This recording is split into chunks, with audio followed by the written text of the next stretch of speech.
Ada punya kiai namanya ya Kiai Umar Jelani. Anaknya siapa ya? Umar Jelani.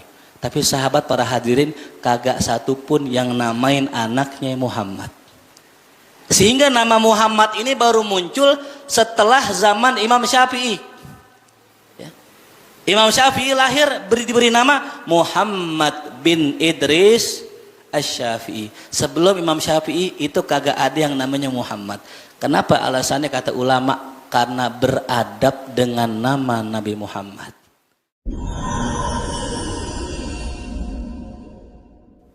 Makanya kalau kita punya anak namanya Muhammad, tak kudu baik-baik itu. Ya. Manggilnya juga kudu baik-baik. Makanya orang dulu biar ngejaga nama anaknya yang mulia, manggilnya nggak Muhammad. Kadang dipanggil disingkat, Mamat begitu. Karena kalau dipanggil Muhammad, ya, itu adalah nama Rasulullah. Itu ya. Nah, ini termasuk Imam Bukhari namanya Muhammad bin Ismail. Meninggal tanggal 1 Syawal habis bulan puasa. Tuh.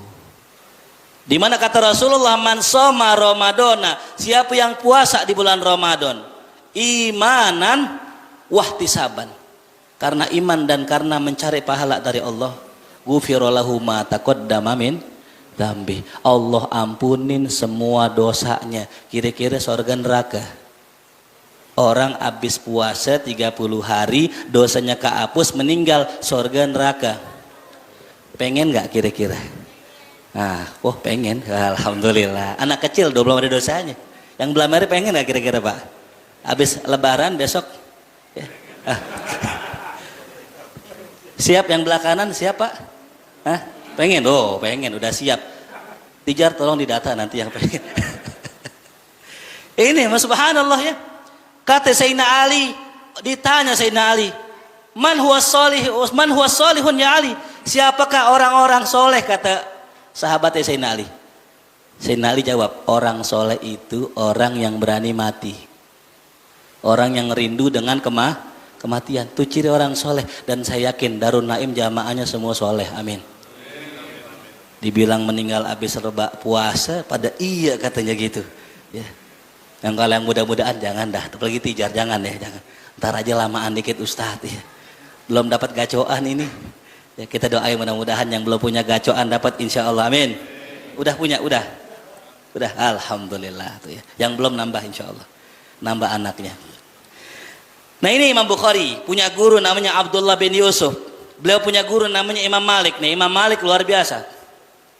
Salah satu guru dari Imam Syafi'i. Ya. Salah satu ulama yang kagak kemana-mana tapi alim. Ya, ini pelajaran buat kita para hadirin. Enggak semua orang yang ngajar itu mesti nyantren. Enggak semua. Termasuk Imam Malik.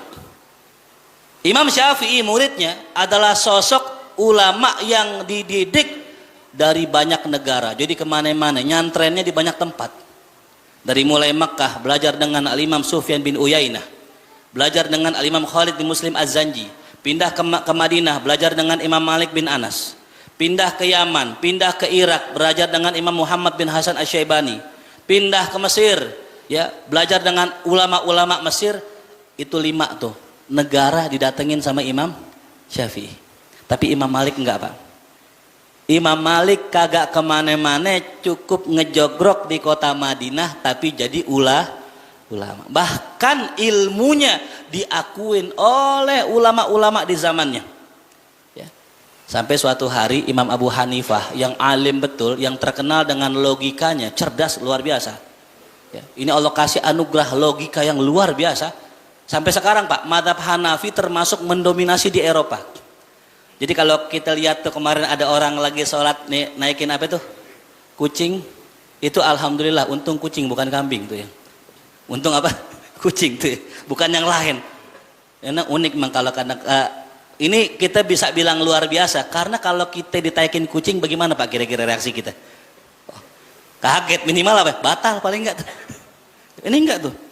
Nah, kadang kita lihat banyak di Eropa orang sholatnya beda sama kita. Nah, itu mazhabnya Hanafi. Kalau kita goyang 3 kali, gerak 3 kali apa? Batal. Kalau mazhab Hanafi enggak. Mau gorang gimana juga, mau Ya, itu nggak batal. Nah ini madzhab apa? Hanafi. Nah Imam Hanafi mengatakan tentang Imam Malik ini luar biasa. Kata Imam Hanafi, seandainya Imam Malik mengatakan tiang ini adalah emas, saya pasti bilang tiang ini emas. Diakui keilmuannya oleh siapa? Imam Hanafi. Ini orang yang nggak nyantren, tapi cuman ngejogrok di tempatnya aja Imam Malik. Tuh. Kalau di Betawi ada Pak. Ulama yang nggak mondok tapi ilmunya diakui oleh ulama dunia, yaitu almarhum al-maghfurlah Muallim Syafi'i Hazami.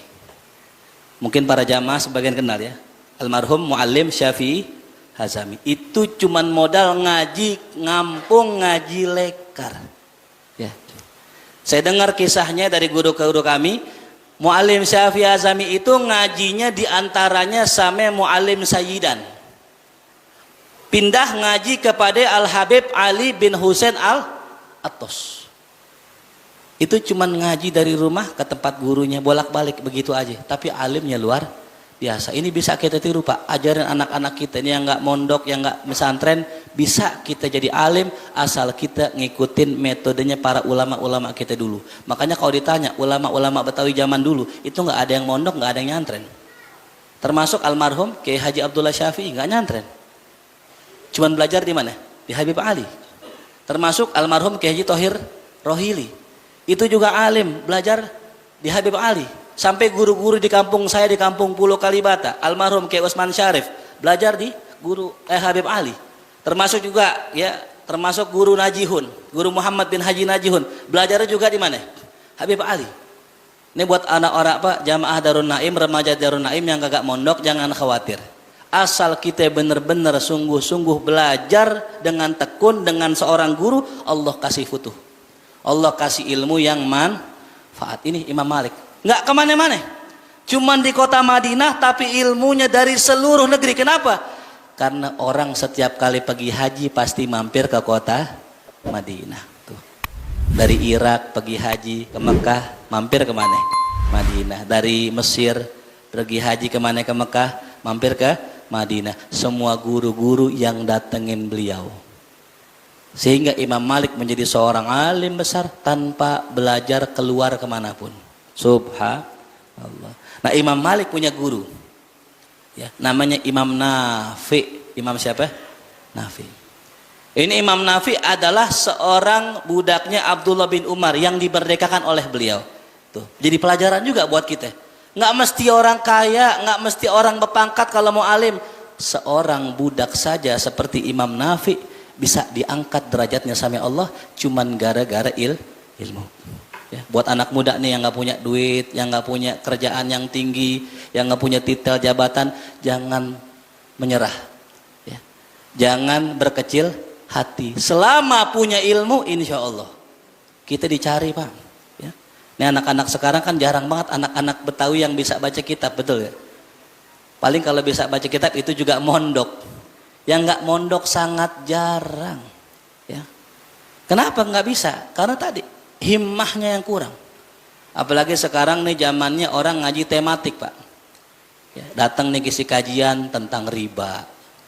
Dia nggak tahu tuh ada dalam fikih muamalahnya kayak gimana. Yang ditahu cuman riba.